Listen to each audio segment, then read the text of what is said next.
Bienvenidos a Sapiens 360. Dale like si te gusta el video de hoy, compártelo y comenta.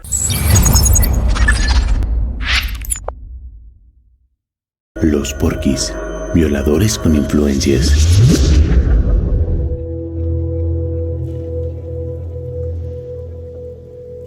Yo no quería.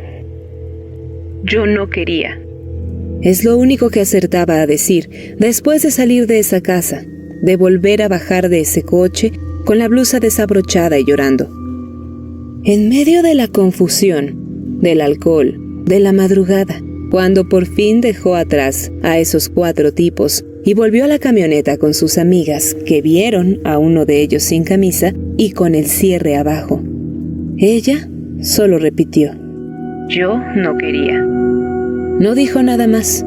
No quería hablar. Ya no quería saber nada de lo que pasó, ni que nadie lo supiera. No quería recordar ese día nunca más. Pero fue imposible. En las noches lloraba hasta quedarse dormida. Se deprimía. Destrozó su cuarto varias veces, llena de enojo y de impotencia. En el día trataba de parecer que estaba bien, pero no lo estaba, y se notaba. Con el paso de las semanas, terminó por contárselo a sus amigas en la escuela preparatoria, que la llevaron a hablar con una maestra. Se lo confesó también a su hermana, y ella la convenció de decírselo a su papá. Él se puso furioso, no con ella, obviamente, sino con los estúpidos niños ricos que le habían hecho eso. Se creyeron que pueden tocar a una chica solo porque quieren, porque están acostumbrados a tenerlo todo sin pedirlo, porque la dignidad de una mujer les parece algo sin importancia. Había que hacer algo, denunciarlos, reclamarles algo. Ella les suplicó que no hicieran nada. Ya no quería recordar, no quería que nadie se enterara, que la fueran a cuestionar, y no quería volverlos a ver. Solo quería paz y tranquilidad, pero su padre le insistió. Le dijo: por favor, no me ates de manos, al menos déjame hablar con sus papás, que sus papás sepan qué tipo de hijos tienen. Y entonces empezó la pesadilla, el delirio de la impunidad. El problema no era hacer ver qué tipo de hijos eran. El problema era justo el tipo de padres que tenían. Ricos, con poder, cercanos a políticos. La justicia no siempre es ciega, ni ágil, ni rápida. No siempre es igual para todos, para todas. Habían pasado 4 meses de aquella terrible noche, cuando Javier, el padre de la víctima, fue a presentar una denuncia ante el Ministerio Público. Sí buscó antes a las familias de los agresores de su hija. Les contó lo que había pasado. Les explicó el sufrimiento de vivir cada día con el recuerdo de lo que le hicieron. Les pidió reunirse junto con sus hijos en el café de la parroquia, el lugar más típico del puerto de Veracruz. Y ahí les puso 3 condiciones para no ir a denunciar. Que los chicos se comprometieran a que si se encontraban a la adolescente en cualquier lugar, se irían de inmediato. Que fueran a terapia con un psiquiatra. Y por último, que le pidieran perdón. Esa disculpa tendría que ser en video, porque ella está traumatizada y no los puede ni quiere ver en persona. ¿Explicó? Los acorraló y ahí mismo con su teléfono los grabó. Un video que no vería la luz hasta 1 año después. Sin embargo, según Javier y su hija, en lugar de cumplir con esas peticiones casi absurdas, empezaron a desprestigiarla, a contar otra versión, su versión, y a destruir más la tranquilidad que ella solo quería recuperar. Así que fueron a denunciar legalmente, aunque hubieran pasado 4 meses, aunque las pruebas a esas alturas solo pudieran ser testimonios, su palabra contra la de ellos, y todo lo que eso puede implicar cuando la justicia está en manos de personas con prejuicios e intereses propios. Esto fue lo que pasó esa noche, según la declaración de la víctima. Era viernes 12 de enero de 2015. Ella y sus amigas de la prepa, chicas de 17 años, fueron a bailar al bar PH en Boca del Río, área metropolitana de Veracruz. Se divirtieron, Bebieron mucho, tal vez demasiado, así que pasadas las 2 de la madrugada, ya del 3 de enero, era momento de irse. Esperaban que el valet parking trajera la camioneta en la que habían ido cuando apareció junto a ellas otro coche, un Mercedes-Benz negro. Dentro venían 4 chicos de 21 años, ya universitarios. Enrique Capitaine al volante, Gerardo Rodríguez de copiloto, Jorge Cotaita y Diego Cruz atrás. No eran desconocidos. 3 de ellos estudiaron en el mismo bachillerato. La víctima conocía a la novia de uno. Y Diego supuestamente se bajó a saludar a otra de las amigas. Aunque según la declaración ministerial, lo que hizo no fue saludarla, sino tratar de besarla, porque mientras esperaban, las habían estado acosando. Hay fotos en las que se ve que él no traía camisa puesta. Cuando ya solo faltaba la víctima por subirse a la camioneta, Diego la jaló para meterla con ellos al Mercedes en el asiento trasero, entre Jorge y él, que le quitó el teléfono. El coche se arrancó y entonces empezaron a manosearla. Le jalaban la blusa, le bajaron el brasier y tocaron sus senos. Diego fue más allá. Metió la mano bajo su falda, bajo su ropa interior. Sus dedos libidinosos tocaron todo lo que no debían. Ella lloraba, pedía que la dejaran y pedía su teléfono, que no dejaba de sonar con llamadas y mensajes de sus amigas. Estaba en shock, no entendía qué estaba pasando y por qué le hacían eso. Solo se concentró en pedir su teléfono, el teléfono. Los 2 de adelante se reían, pero Enrique en un momento le dijo que ya mejor se cambiara de asiento y se pasara para adelante, al de copiloto.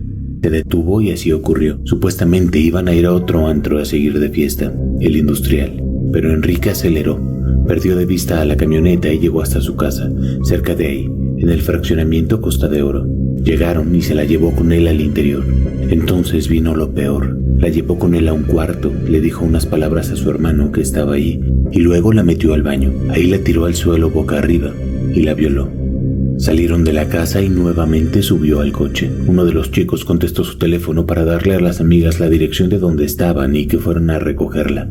Cuando llegaron por ella, según otro de los testimonios, tenía la blusa desabrochada y lloraba. Diego seguía sin camisa y con el cierre abajo, y ella repetía que no quería. La denuncia fue en mayo. Pasó junio, julio y agosto y noviembre y otro enero como el de la violación y nada. Pasó que en su círculo social la versión que se iba extendiendo era que se trataba de una extorsión y supuestamente los victimarios eran las víctimas. Hasta que Javier se hartó, y aunque su hija no quería que nadie se enterara de lo que habían hecho, su padre no vio más camino que hacer pública esta historia de impunidad. Subió a sus redes sociales una carta que empezaba diciendo: «Ya basta de impunidad». Y con nombre y apellido dijo quiénes eran los muchachos. Se dirigió en particular a los padres y madres de cada uno de ellos. Con precisión, les reclamó a cada pareja la actitud que habían tomado, primero comprensiva, preocupada, y luego, por la espalda, de difamación, hasta de decir que él había tratado de extorsionarlos pidiéndoles dinero para evitar la denuncia, en lugar de las peticiones que se hizo. A los Cotaita les dijo: «Por Dios, tienen una hija de la misma edad que la mía. Les pregunto para que reflexionen cuánto vale la alegría de tu hija, su sonrisa, su tranquilidad, su salud mental, su inocencia, su virginidad. ¿Cómo se les ocurre decir que les pedí dinero? ¿Cómo se les ocurrió semejante infamia?». A los Cruz, en especial a la madre, le escribió: «Tú que recordaste cuando tenías 17 años y lo difícil que es para una niña de esa edad vivir situaciones propias de la adolescencia. Tú que lloraste sinceramente delante de mí al saber la verdad de lo que sucedió y expresaste tu preocupación por cómo se estuviera sintiendo mi hija y lo que tendría que enfrentar hacia la sociedad». Al padre de Acosta le recordó que dijo que estas cosas pasaban por haberle dado todo a los hijos, y al de Capitaine, que prometió que le daría un castigo con mano dura. Eso no fue todo. Javier también hizo público el video que había grabado un año antes en la parroquia, donde con las caras agachadas, las voces vacilantes, los jóvenes pidieron perdón a su hija. «Estamos muy arrepentidos.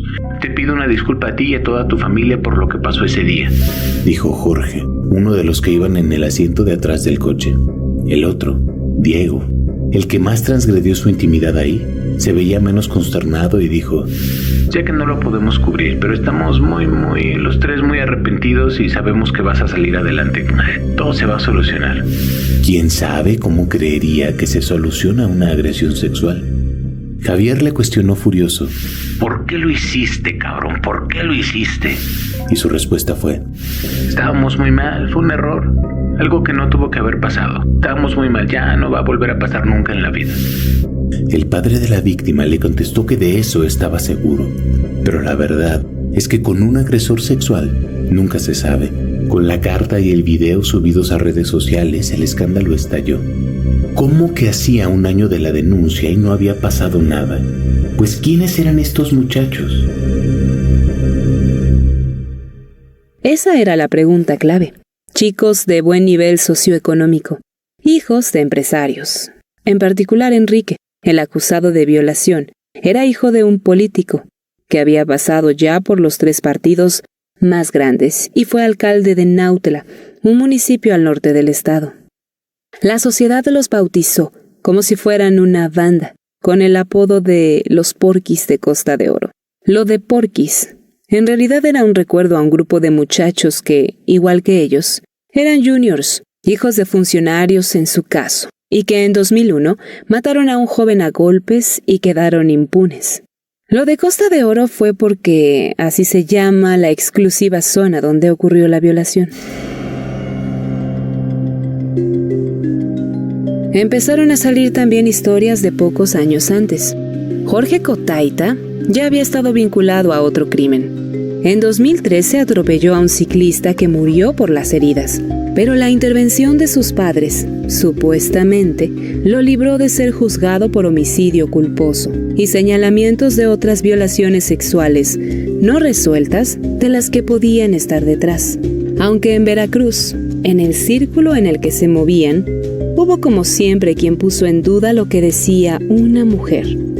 A los 17 años y de fiesta, bebiendo, pasadas las 2 de la mañana, obligada a subir a un auto frente a sus amigas, ultrajada sin poder hacer nada, ¿a poco no podía gritar?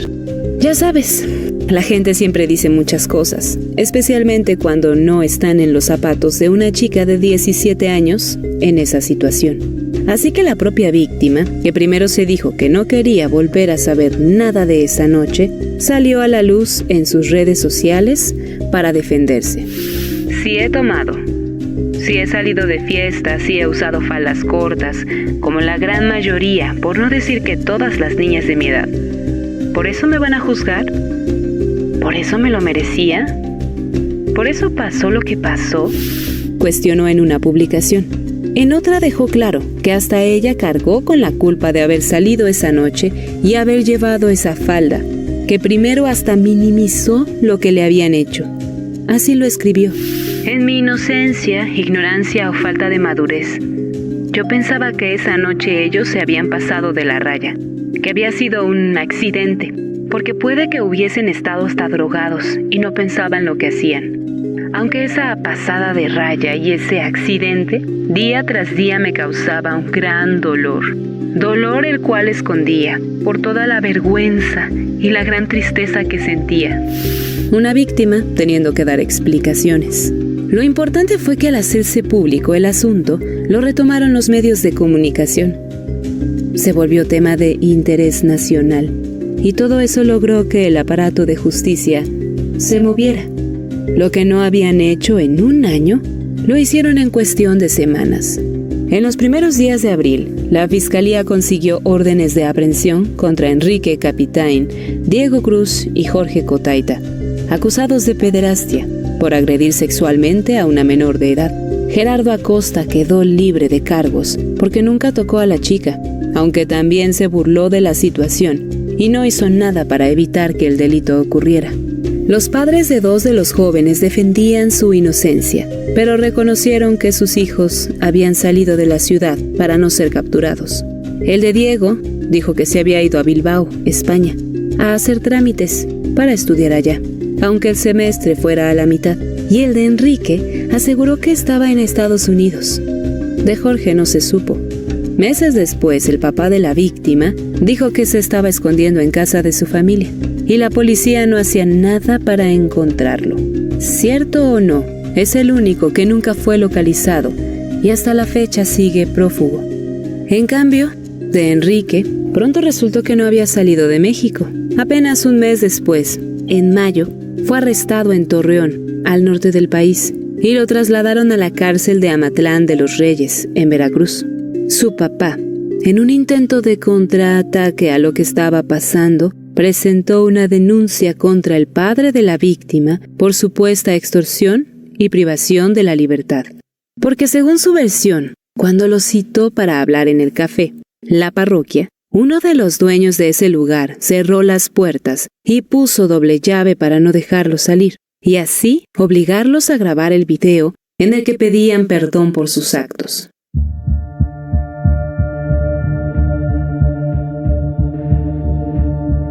Días después, el abogado de la ofendida dio un nuevo revés. Dio a conocer otra parte de la conversación que ocurrió justo aquel 29 de abril de 2015. Una de las revelaciones fue que el padre de Enrique, al parecer, mentía para proteger a su hijo, ya que públicamente había declarado que él estaba en el cuarto de al lado cuando supuestamente ocurrió la violación, y si hubiera sido cierta, habría escuchado. Pero en la grabación, más bien decía que él no estuvo en casa esa noche.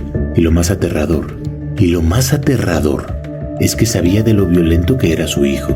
Decía: alguna vez cuando era novio de una niña le dio unos magullones. Yo le dije: hija, mándalo a la chingada, no dejes que te trate así. Cada nuevo detalle hacía crecer el interés en el caso. También la universidad privada donde estudiaban los otros 3 jóvenes comunicó que los había expulsado. Y de nuevo la presión social pareció surtir efecto en las autoridades. Con Enrique ya en la cárcel, tan solo un mes después, en junio, la ficha roja que lanzó la Interpol para buscar en todo el mundo surtió efecto, y Diego fue ubicado y capturado en España, pero en la capital.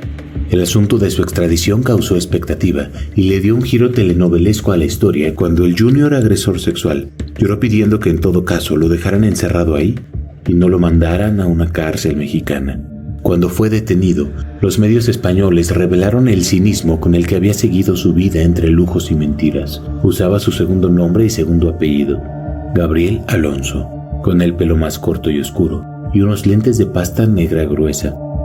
Se presentó como nacido allá, pero que creció en México y estaba de visita, aunque se hospedó en una residencia para estudiantes, donde pagaba al menos 600 euros al mes, casi 14,000 pesos. Una excompañera contó que siempre estaba vestido con ropa de marca, pagaba todo con efectivo y tenía un teléfono para comunicarse solo con su familia. Y una vez preguntó cuál de las chicas con las que convivían sería la más fácil. Lo dicho, un depredador sexual no deja de serlo. Lejos de esconderse, derrochaba. Fue a corridas de toros en la Plaza de las Ventas, a una final de la Copa Champions en el Estadio Bernabéu, a ver tenis en el Madrid Open. Salía de fiesta, bailaba y bebía champaña. Y así fue como lo atraparon, volviendo de madrugada en un barrio típico de vida nocturna de Madrid. Se le había acabado la suerte. En octubre tuvo que declarar ante la Audiencia Nacional Española. Sacó una hoja de papel con un discurso que traía ya preparado y leyó con la voz entrecortada, muy distinta de cuando fanfarroneaba lo rico que era en México. Ante esa audiencia se atrevió a señalar que todo era un complot del gobierno de su lugar de origen para distraer la atención porque había elecciones, que los medios también se habían unido en su contra, y acusó al papá de la víctima de haberlos amenazado de muerte para que grabaran el video donde reconocían su culpa. Se dijo víctima porque además de la amenaza, supuestamente les habían pedido 4 millones de pesos, como $250,000. Lo escucharon, pero ni por las lágrimas en los ojos le creyeron. España autorizó la extradición. Aunque se tardó todavía unos meses, en enero de 2017, Diego fue subido a un avión y aterrizó en México para irse con formal prisión al penal de Tuxpan, Veracruz. Parecía un logro, ¿o no? El joven rico que había intentado comprar su escape a Europa, ahora frente a la justicia en México. ¿Qué podía salir mal? Antes de lo esperado, hubo un nuevo shock en el caso. 2 meses después de la extradición de Diego, un juez le concedió un amparo y ordenó que lo dejaran libre. O sea que a 2 años del delito, después de que el proceso de extradición duró más de medio año, en tan solo 2 meses lo dejaban libre. Otra vez, indignación nacional. Y eso no era todo. Lo inverosímil fueron los argumentos del juez Anuar González Emadi para otorgar ese amparo. Consideró que no estaba acreditado que lo que Diego hizo fuera un abuso sexual. No decía que no la hubiera tocado por debajo de la ropa interior. Eso sí pasó, pero no fue un abuso. ¿Por qué? Bueno, según él, porque no lo hizo con malas intenciones. Así como lo escuchas. Escribió textual: solo se da nota de un hecho de tipo sexual en donde existió el tocamiento, pero no se aprecia esa intención de satisfacer placeres sexuales o el erotismo propio del activo o de un delito carnal inmoderado. Y sigue. Es un hecho que se dio ese instante en un solo momento sin expresar palabra alguna y sin que se tuviera ese deseo de deleite sexual en detrimento de la víctima. O sea que según ese juez, si te ultrajan sin decirte que te están ultrajando, no cuentan. O si te medio desnudan y meten los dedos para humillarte, para incomodarte, torturarte, lo importante no es eso, sino si el agresor tuvo un orgasmo, ¿no? También descalificaba que la víctima estuviera indefensa y llegó a esa conclusión porque la chica pudo pasarse al asiento de adelante en algún momento. La agresión ocurrió antes de eso, justo por ella fue que se cambió de asiento, pero no.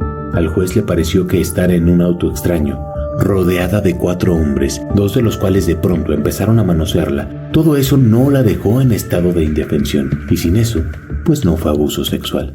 Aunque todo parecía perdido, por fortuna, quienes debían liberar a Diego no lo hicieron. Nuevamente pesó la opinión pública, las críticas, el escándalo en los medios. Aunque los agresores se quejaran de eso, como si fuera en su contra solo por ser ellos, y no por la gravedad del asunto. Después se revocó ese amparo sin que se hubiera cumplido, y el juez hasta fue destituido e investigado por posible corrupción, por ineptitud y por revictimizar a la denunciante. Pasaron casi 2 años, hasta que por fin llegó el día de dictar sentencia contra Diego Cruz. El juicio acabó en agosto de 2019, y el resultado terminó siendo decepcionante.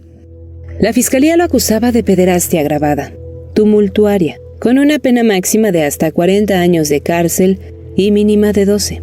Sin embargo, el juez desechó cualquier agravante y lo condenó a 5 años y 70 pesos de multa. Sí, 70 pesos.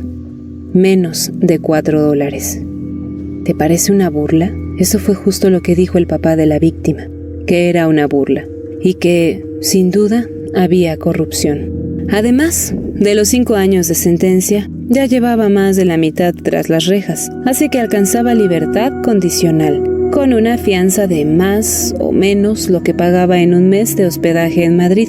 Fue cuestión de meses que saliera libre. ¿Y qué pasó con los demás? Es cierto que la atención se centró en Diego, quizá por el escape, y sus lágrimas, diciendo que tenía miedo de estar en una prisión mexicana. Pero él ni siquiera era de la acusación más grave. Capitán, el acusado de violación, también estuvo a punto de salir libre gracias a un amparo. Fue en enero de 2017, justo cuando Diego era extraditado, pero en ese caso no se hicieron públicos los argumentos del juez y no generó la misma polémica. Lo único que se supo fue que en prisión, otro juez se negó a liberar al joven y hasta fue multado por eso. A los meses se echó para atrás ese amparo y siguió vigente la orden de formal prisión. Y así ha seguido todos estos años. Sí, el acusado de violar a una menor de edad en 2015, detenido en 2016, para finales de 2021 sigue preso sin tener sentencia. Para él no ha llegado la justicia, porque oficialmente nadie ha certificado si cometió la violación. Del penal de Amatlán de los Reyes, donde está, han salido rumores de que no es un preso cualquiera, sino uno con privilegios, televisión, juegos de video, para pasar el tiempo. Su padre los ha negado.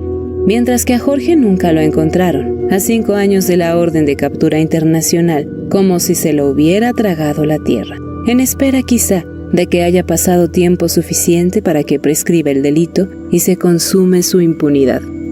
Justicia a medias para una chica que cayó en las garras de unos juniors de Veracruz. ¡Hasta la próxima!